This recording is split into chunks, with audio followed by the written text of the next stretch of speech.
বিসমিল্লাহির রহমানির রহিম। আসসালামু আলাইকুম। কেমন আছো সবাই? আশা করছি আল্লাহর অশেষ রহমতে সবাই ভালো আছো। আলহামদুলিল্লাহ, আল্লাহ পাকের অশেষ রহমতে আমিও ভালো আছি। আমি হীরা নিয়ে আসলাম আর একটা নতুন লাইফস্টাইল ব্লগ ভিডিও। আজকের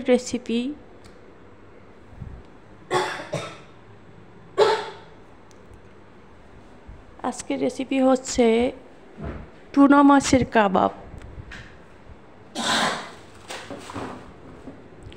টুনা মাছের কাবাব বানাবো আজকে, দেখতে থাকো। আগে আমি ছোট ছোট দুইটা আলু খুব সুন্দর করে সেদ্ধ করে নিয়েছিলাম। দেখো আমার কাশিটা এখনো ভালো হইতেছে না, কি করব জানি না। রব্বে কারিম সে তো ভালো জানে আমাকে কি অবস্থায় রাখবে এবং কেমন রাখবে। কালকে রাত্রে আমার অবস্থা খুবই খারাপ হয়েছিল। বন্ধুরা, কেউ যদি জেনে থাকো প্লিজ আমাকে একটু জানাইও। সমস্যা হচ্ছে রাতে তখন আনুমানিক 2টা-2:30 বাজে, আমি টাইম দেখি নেই, শুধু কান্না করছিলাম আল্লাহ তাআলার সাথে।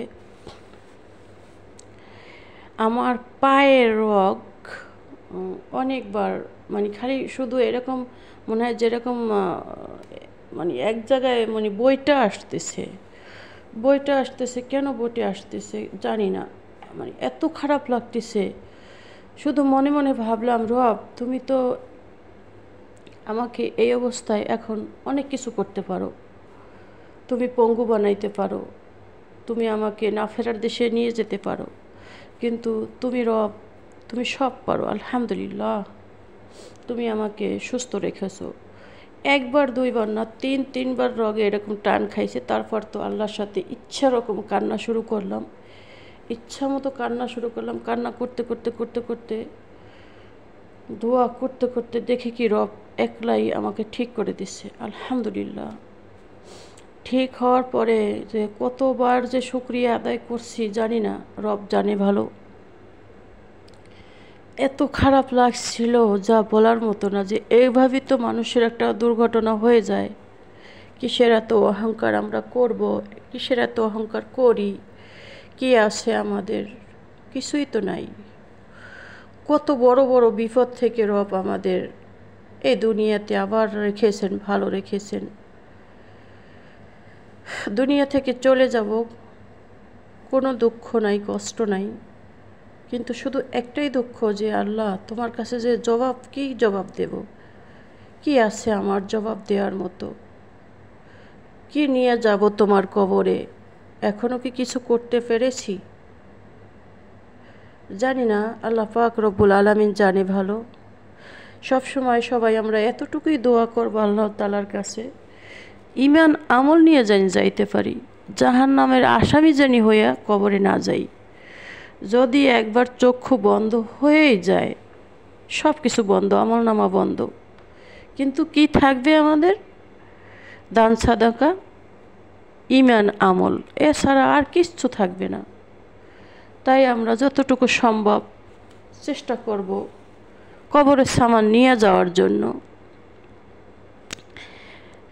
আজকে দুনিয়ায় বেঁচে আছি আলহামদুলিল্লাহ, সুস্থ আছি আলহামদুলিল্লাহ, নিঃশ্বাস নিচ্ছি এবং বের হচ্ছে আলহামদুলিল্লাহ। প্রত্যেকটা স্টেপে আলহামদুলিল্লাহ বলতে হবে, রবের শুকরিয়া আদায় করতে হবে যে রব আমাদের কত যে ভালো রেখেছে, এতটা সুস্থ রেখেছেন, এতটা কষ্ট দেয় তারপর আবার সুস্থ করে।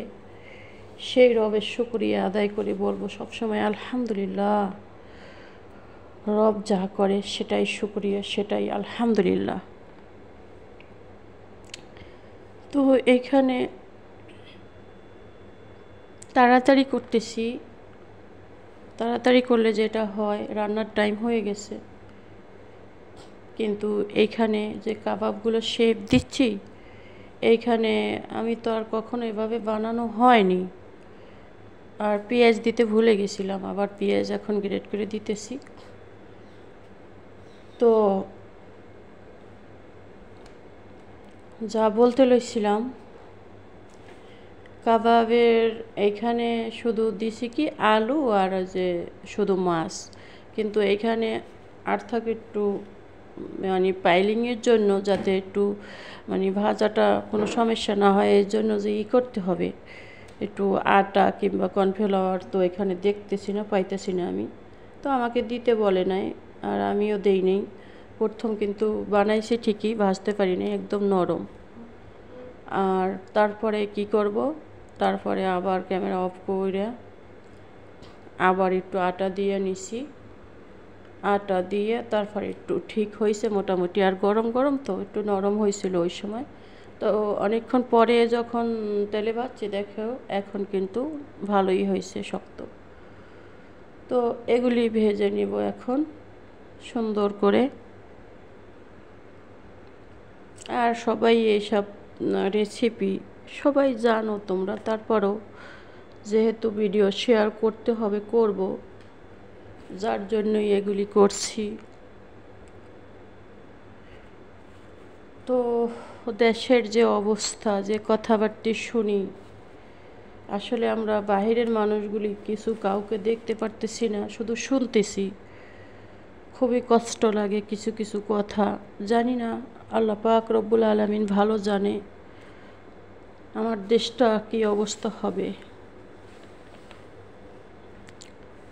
অনেক কিছুই আমরা জানি না, বুঝি না, না বুঝেই অনেক কিছু করি।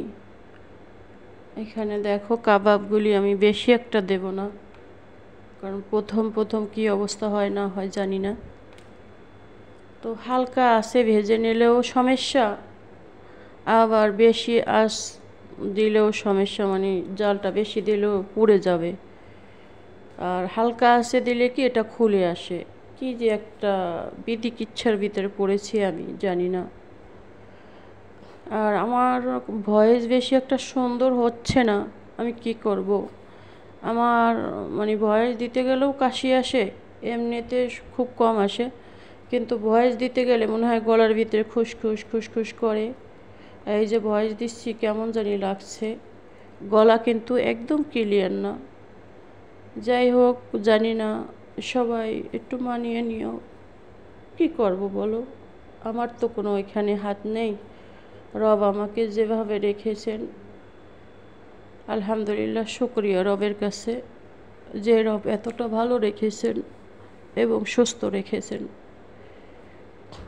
কী অবস্থা, ওয়াইফাই আলাগর যে সমস্যা, দেশের বাড়িতে ওয়াইফাই না হইলেও চলে না, হইলেও চলে না। কারেন্ট না থাকলে ওয়াইফাইতে কথা বলা যায় না বাড়িতে, কি একটা অবস্থা, ভালো লাগে না।